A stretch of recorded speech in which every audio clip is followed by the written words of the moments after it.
We begin, though, in Mexico City.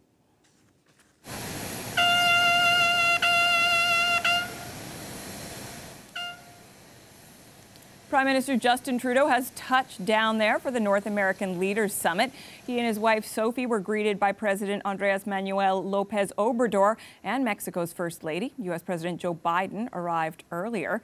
Next hour, the three leaders sit down for a private dinner. Tomorrow is when the formal talks begin on everything from the economy and trade to climate change and drug cartels. So let's talk about what is top of mind, I should say, for the three leaders as they meet in Mexico City. Agustín Barrios Gómez is a former federal congressman and diplomat from Mexico, and Bruce Heyman is the former U.S. ambassador to Canada. Welcome to you both. Thank you so much for being on the program. Thank you. Be here. I want to talk to start a bit about the state of these relationships, and I'll start with you, Bruce Heyman. We know there have been some highs and lows in recent years. What would you describe as, let's call it the vibe, the level of like-mindedness heading into this meeting? So in the U.S.-Canada relationship, it's very strong right now. I will tell you, while we have some differences on some trade items, for the most part, I would tell you that it's been about as good as it's been since the Obama administration, clearly. With regard to Mexico, I'm so glad to see this opportunity to sit down and address, maybe in private, which is the right place to do it, address some of the trade issues that we're facing, migration issues, and drug enforcement issues that we're facing more with Mexico. I don't think that applies as much to Canada, but Canada is not immune from these things. Agustín, I'd like to bring you in there and ask, is Canada, Sure. I hesitate to say a bit of a sideshow, but given what Bruce Heyman is just saying, given what I'm seeing, some of the coverage from international agencies barely mentions that Canada is there. How significant a role do you expect our country to have at this discussion?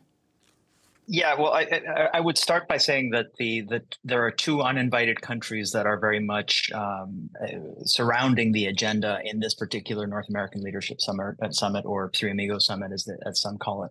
And those are Russia and China. And I think in that sense, the United States has to look to Canada very much in the geopolitical sense as a part of NATO and all of these different things, where that conversation is very relevant. And when it looks to Mexico, it has to deal with other issues, and particularly this concept of nearshoring and all of these different things. Mexico, at the end of the day, has an economy that's 130 million people. There are 37 million Mexicans and Mexican Americans in the United States.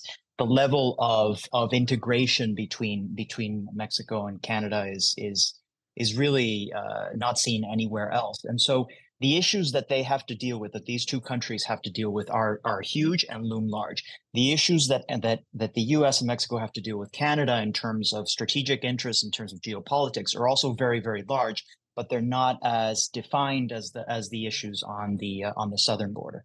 Bruce Heyman, let's pick up on that idea, particularly of China, because that is certainly coming up in a lot of the agenda setting, a lot of the coverage, the idea that all three countries will be working to lessen their reliance on China. How much progress on something like that actually gets made at a meeting like this?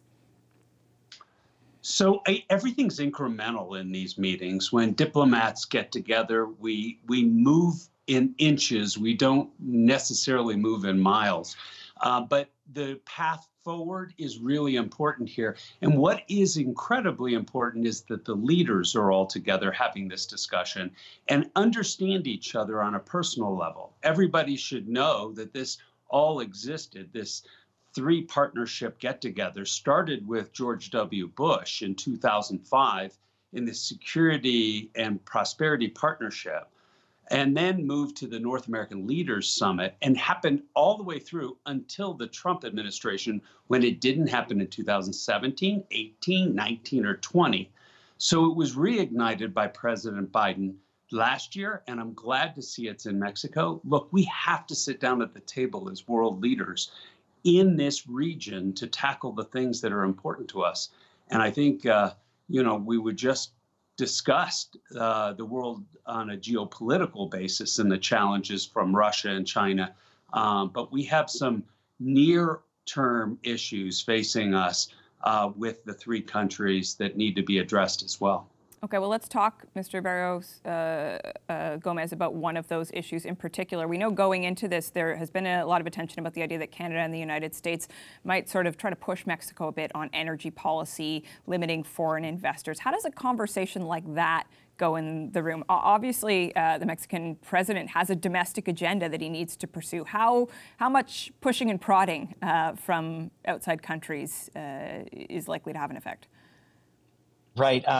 This is a very difficult issue because President López Obrador is also getting a lot of feedback, a lot of heat from the business community in Mexico, which basically is saying, you know, do what you want, but energy is key for nearshoring. Energy is key for growth, and if you want to have a source of wealth for Mexicans, you really are going to have to let this one go, kind of thing. And you have to understand, López Obrador comes from an energy nationalist position, where they love this idea where everything comes from the state. Everything is very petro-oriented, right? It's very hydrocarbon oriented. That's the way they were brought up. That's kind of their shibboleth, so to speak. And it's been very, very difficult to move them to the center on this. But you'll notice that the White House actually today was very pointed in saying that energy issues have not been resolved in Mexico. And in fact, there are ongoing efforts to negotiate to make sure that Mexico does actually meet its obligations under the new NAFTA, right, under the USMCA. Bruce Heyman, I want to ask you about another energy issue, but one of a bit of a different kind, the Inflation Reduction Act, right?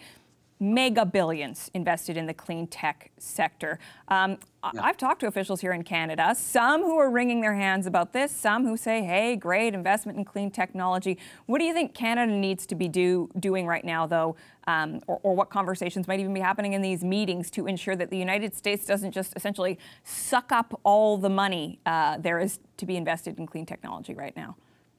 I think Canada needs to make it attractive for manufacturers of auto-related electric vehicles, whether it's battery technology, assembly, manufacturing, needs to continue to make it very attractive to do business in Canada. I think it serves North America well for Canada to be part of that manufacturing, as it does for Mexico. And we all need to be on the playing field together. I think the provisions that caused everybody the largest concern were the electric vehicle tax credits, and that was dealt with.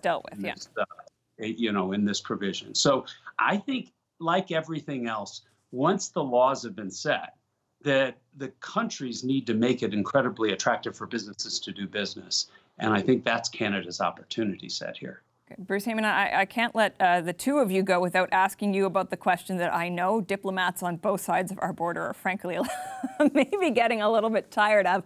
But a lot of folks look at a visit from President Biden as a barometer of the Canada-U.S. relationship. A real life one, not a virtual one, hasn't happened yet. Do you think it is important that that announcement come out of this meeting, that Joe Biden's going to come visit Canada? Oh, I don't know if it comes out of this meeting, and I don't like putting timelines and deadlines on the president of the United States. But I'm asking you how significant you think it is. Yeah, sorry, sir. Look, it's important, but let's be realistic about this. He was there in the last days of the Obama administration, a state dinner hosted. He hosted the first virtual bilateral meeting when we were in the midst of COVID with the Prime Minister. And so I don't want to make this bigger than what some people may be making in Canada today. But yes, I would love to see it as a supporter of Joe Biden and a lover of the Canada-U.S. relationship. I'd love to see it happen, and I'd love to see it happen sooner rather than later. Okay, it's certainly something we're going to watch for. Thank you both so much for your perspective today. Appreciate it. Pleasure. Thank you very much, Catherine. That's Agustín Barrios Gómez, a former federal congressman and diplomat from Mexico, and former U.S. ambassador to Canada, Bruce Heyman.